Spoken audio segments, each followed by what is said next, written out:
जय हिंद। स्वागत है आप सभी को इस वीडियो में, जिसमें आज हम क्लास 10th मैथ का प्रश्नावली 4.1 का प्रश्न संख्या 2 का 1 करेंगे, जो कि बहुत ही इम्पोर्टेंट है, क्योंकि इस प्रकार का प्रश्न डायरेक्ट 5 नंबर यानी अब तो 4 नंबर कर दिया, यानी 4 नंबर में पूछा जाता है। तो इसलिए यह प्रश्न बहुत ही इम्पोर्टेंट है। तो प्रश्न संख्या 2 है, निम्न स्थितियों को द्विघात समीकरण के रूप में निरूपित कीजिए। यानी इसमें 2 में 4 प्रश्न दिया गया है और इसमें बता रहा है कि जो स्थिति है इसको सिर्फ आप द्विघात समीकरण के रूप में ही लिखिए, इसका हल नहीं करने को कह रहा है। तो 2 का 1 है प्रश्न संख्या, एक आयताकार भूखंड का क्षेत्रफल 528 मीटर स्क्वायर है। तो हम लोग जानते हैं कि क्षेत्रफल का मात्रक क्या होता है, मीटर स्क्वायर होता है। तो यहाँ पर सबसे पहले एक आयताकार भूखंड दिया गया है और उसका जो क्षेत्रफल है वो 528 मीटर स्क्वायर है। क्षेत्र की लंबाई मीटरों में, यानी जो क्षेत्र है इसका लंबाई मीटर में है और चौड़ाई के 2 गुने से 1 अधिक है। हमें भूखंड की लंबाई और चौड़ाई ज्ञात करनी है। यानी प्रश्न में हम सिर्फ हमको द्विघात समीकरण बनाना है। तो यहाँ पर किस प्रकार बनाएंगे, तो यहाँ पर सबसे पहले हल लिखेंगे। तो यहाँ पर सबसे पहले किसका बात चल रहा है, तो एक आयताकार भूखंड की बात चल रहा है। तो यहाँ पर हम मान लेते हैं कि ए बी सी डी कोई एक आयत है। इसका जो पूरा क्षेत्रफल है यानी जो अंदर वाला ये कितना है, 528 मीटर स्क्वायर है। और यहाँ पर प्रश्न में बोला गया कि लंबाई जो है वो चौड़ाई से 2 गुने से 1 अधिक है। यानी हम यहाँ पर चौड़ाई अगर x मान लेंगे तो लंबाई क्या हो जाएगा, 2x + 1 हो जाएगा। तो यहाँ पर जो चौड़ाई है इसको हम मान लेते हैं x मीटर, यानी यहाँ पर लिख देंगे माना। तो यहाँ पर हम सबसे पहले लिखेंगे माना कि आयताकार भूखंड की चौड़ाई हमने कितना माना है, चौड़ाई x मीटर माना। और प्रश्न से, यानी यहाँ पर हम प्रश्न से कह सकते हैं जो लंबाई क्या होगा, लंबाई हो जाएगा जो चौड़ाई है, चौड़ाई से 2 गुने, यानी जो x है इसका कितना गुना, 2 गुना प्लस 2 गुने से 1 अधिक है, यानी 2 गुने से कितना है, 1 अधिक है। तो ये कितना हो जाएगा, 2x + 1 हो जाएगा।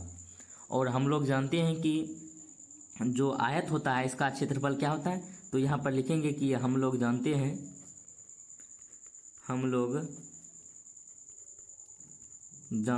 हैं कि आयत का क्षेत्रफल क्या होता है, आयत का क्षेत्रफल होता है क्या होता है, लंबाई गुने चौड़ाई होता है, लंबाई गुने क्या होता है, चौड़ाई होता है। तो यहाँ पर लंबाई कितना दिया गया है, तो लंबाई है 2x + 1 है और चौड़ाई यहाँ पर कितना दिया गया है, तो चौड़ाई यहाँ पर x दिया गया है। अब इसको हम क्या कर लेंगे, गुना कर लेंगे। तो 2x को x से गुना करेंगे तो कितना हो जाएगा, 2x² हो जाएगा और 1 को x से गुना करेंगे तो कितना हो जाएगा, x हो जाएगा। तो यहाँ पर इसका आंसर क्या हो जाएगा, 2x² + 1, यही क्या हो जाएगा, आंसर हो जाएगा। यानी इसका द्विघात समीकरण बनाना था। तो उम्मीद करते हैं कि आप लोग 2 का 1 नंबर प्रश्न समझ गए होंगे। उसके बाद हम 2 का 2 नंबर प्रश्न करते हैं। अगर आप इस प्रकार बोर्ड एग्जाम में लिखते हैं तो आपको हम गारंटी देते हैं कि आपको जितना रहेगा फुल में फुल अंक आपको मिलेगा। उसके बाद हम 2 का 2 नंबर प्रश्न करते हैं। यहाँ पर 2 का 2 नंबर प्रश्न दिया गया है, 2 क्रमागत का मतलब होता है एक के बाद दूसरा। जैसे एक कोई संख्या है, एक के बाद क्या आएगा, 2 आएगा। 1 और 2 को कहा जाता है क्रमागत। 2 क्रमागत धनात्मक पूर्णांकों का गुणनफल 306 है। हमें पूर्णांक को ज्ञात करना है। यानी प्रश्न में बोला गया है कि अगर आप कोई एक संख्या को मान लेंगे तो दूसरा संख्या अपने आप आ जाएगा, क्योंकि प्रश्न में बोला गया है कि 2 क्रमागत संख्याओं का गुणनफल। तो हम सबसे पहले मान लेते हैं कि माना कि 2 कोई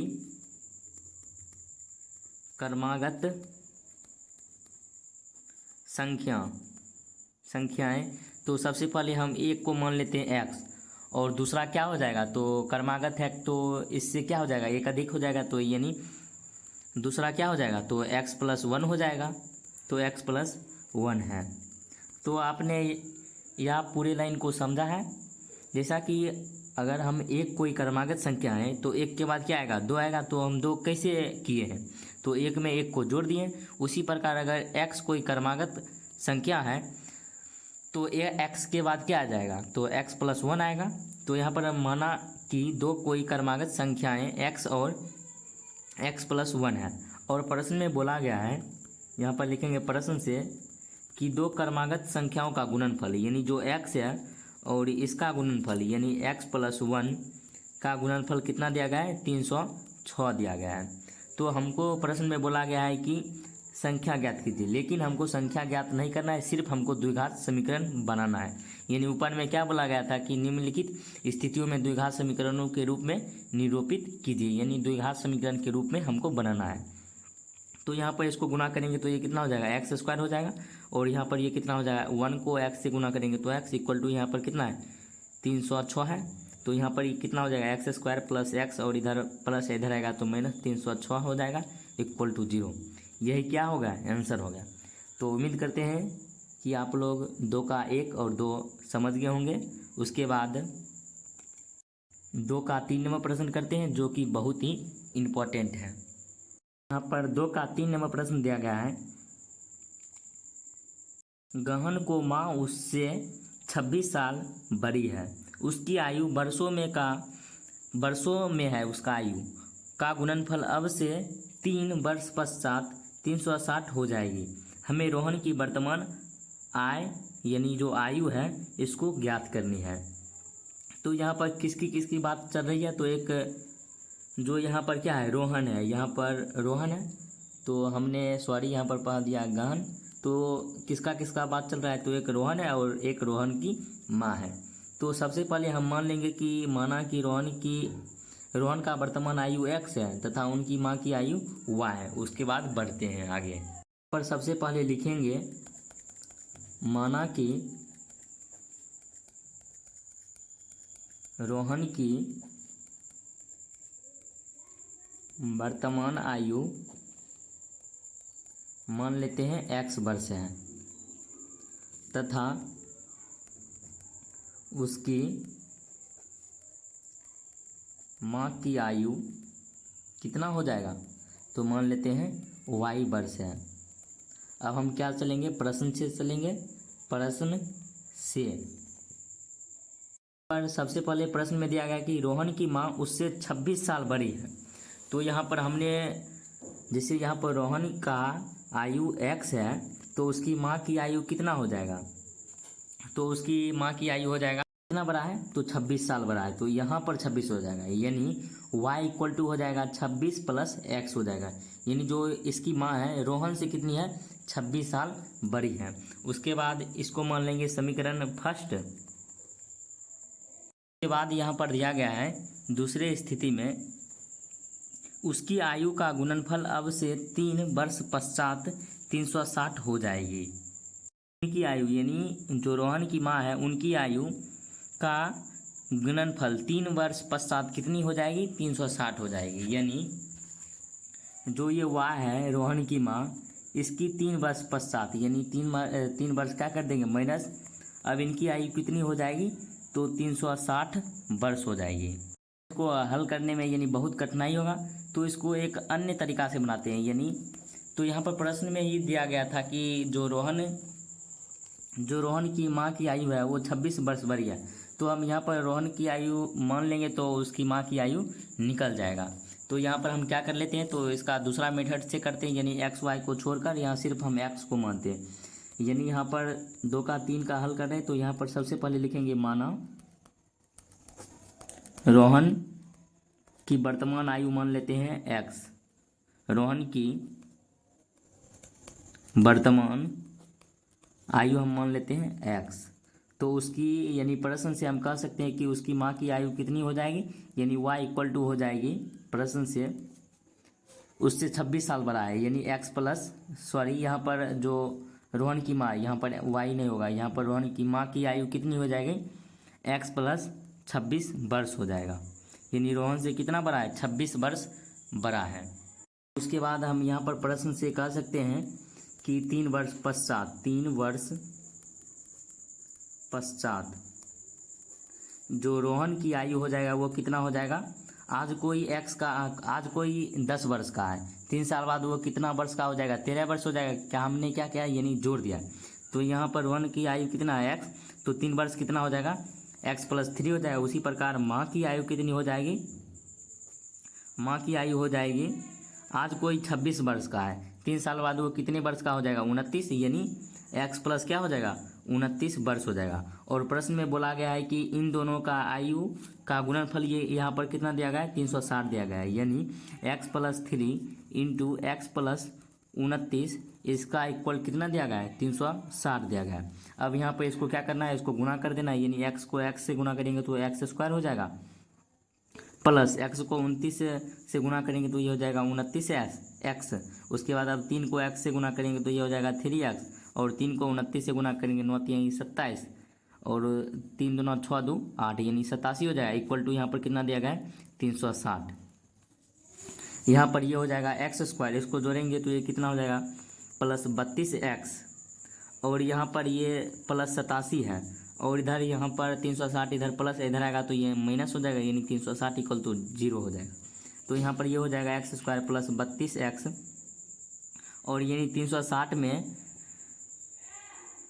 80 87 को जब घटाएंगे तो यहाँ पर कितना बचेगा, तो यहाँ पर बचेगा -273 बचेगा, क्योंकि यहाँ पर बड़ा का चिन्ह कौन सा है, माइनस है, तो यहाँ पर माइनस लग जाएगा, इक्वल टू 0।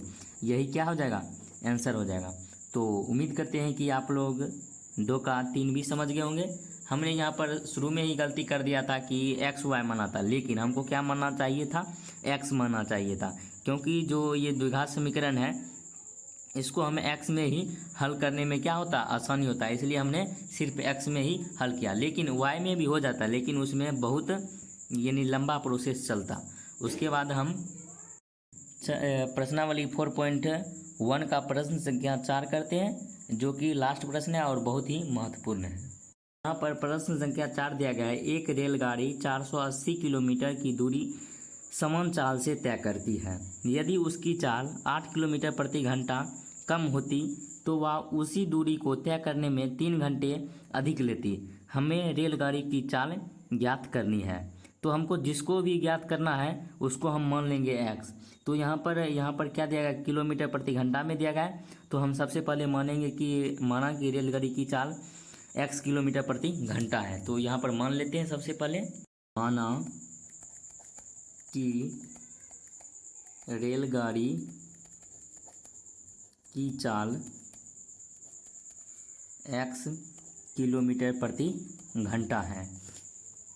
कितना दिया गया है, 480 किलोमीटर, यानी समान चाल से चलता है। तो यहाँ पर दूरी क्या हो जाएगा, दूरी हो जाएगा 480 किलोमीटर हो जाएगा।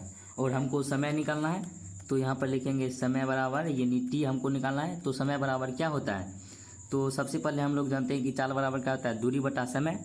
तो समय बराबर क्या हो जाएगा, दूरी बटा चाल हो जाएगा। तो यहाँ पर दूरी बटा चाल कर देंगे। तो यहाँ पर दूरी कितना दिया गया है, 480 किलोमीटर, और यहाँ पर समय कितना दिया गया है, x किलोमीटर प्रति घंटा। तो यहाँ पर किलोमीटर और यहाँ पर किलोमीटर कट जाएगा, तो यहाँ पर कितना आएगा, 480 बटा x घंटा, यानी समय कितना आ जाएगा, इतना आ जाएगा। उसके बाद हम यहाँ पर प्रश्न में बोला गया है, यदि इसकी चाल 8 किलोमीटर प्रति घंटा कम होती तो दूरी को तय करने में 3 घंटा अधिक लेता। तो यहाँ पर सबसे पहले यहाँ पर इसका चाल जो है, जो x किलोमीटर प्रति घंटा है, इसका चाल कितना हो जाएगा, यानी 8 घंटा कम कर देंगे तो ये कितना हो जाएगा, x - 8 किलोमीटर क्या हो जाएगा, प्रति घंटा हो जाएगा। और यहाँ पर दूरी को नहीं बताएगा, तो दूरी यहाँ पर कितना लेना है, 480 किलोमीटर लेना है। और समय को हमको कितना कम कर देना है, यानी जो समय है इसको कितना कम कर देना है। तो जहाँ पर ये t है इसमें हमको कितना कम कर देना है, तो यहाँ पर 3 घंटा कम कर देना है। तो यही प्रश्न में बोला गया था कि इसकी चाल 8 किलोमीटर प्रति घंटा कम होती है तो दूरी कितना हो जाता है, 3 घंटा अधिक बढ़ जाता है। तो यहाँ पर जो समय लिए हैं वो 3 घंटा क्या हो गया, बढ़ गया है। उसके बाद हम फिर चाल का फार्मूला लगाएंगे। समय बराबर क्या होता है, तो समय बराबर अभी तुरंत लिखें दूरी बटा चाल होता है। तो यहाँ पर समय कितना दिया गया है, तो t+3 और दूरी कितना दिया गया है 480 और चाल कितना दिया गया है x-8 किलोमीटर प्रति घंटा। और यहाँ पर ये क्या है किलोमीटर, तो ये किलोमीटर किलोमीटर कट जाएगा। तो यहाँ पर समय, यहाँ पर t का मान कितना है 480 बटा x दिया गया है। तो यहाँ पर लिखेंगे 480 बटा x और यहाँ पर क्या दिया गया है 3 इक्वल टू, यहाँ पर कितना हो जाएगा 480 बटा, यहाँ पर ये क्या हो जाएगा x-8 हो जाएगा। तो इसको एक साइड कर लेते हैं, जिसको हमको यानी हल करने में क्या होगा आसानी होगा। तो ये 480 बटा x है, इधर प्लस है इधर आएगा तो ये माइनस हो जाएगा, यानी 480 बटा यहाँ पर क्या हो जाएगा x-8 हो जाएगा इक्वल टू, इधर ये क्या है प्लस में है तो इधर आएगा तो ये क्या हो जाएगा माइनस में हो जाएगा। उसके बाद यहाँ पर कॉमन क्या मिल रहा है, तो 480 कॉमन मिल रहा है, तो यहाँ पर 480 कॉमन निकालेंगे तो 1/x हो जाएगा माइनस, यहाँ पर 1/x-8 हो जाएगा इक्वल टू, यहाँ पर कितना है, यहाँ पर -3 हो जाएगा और यहाँ पर ये 480 और इसका एलसीएम लेंगे तो इसका एलसीएम कितना आएगा x × x-8 आएगा। तो ये ऊपर कितना हो जाएगा x-8 हो जाएगा और यहाँ पर ये क्या हो जाएगा x हो जाएगा यानी -x। तो ये और ये कट जाएगा और यहाँ पर क्या बचा है -3 बचा है। उसके बाद यहाँ पर ये हो जाएगा 480 और ये यहाँ पर कितना बचा है -8 और नीचे क्या बचा है x × x-8 और यहाँ पर इक्वल कितना है -3 है। और यहाँ पर ये 480 इधर क्या है गुना में है, इधर आएगा तो ये कितना हो जाएगा भाग में आ जाएगा। तो यहाँ पर ये क्या हो जाएगा 480 गुना, यहाँ पर ये कितना है -8 है और ये इधर भाग में इधर आएगा तो ये गुना में हो जाएगा।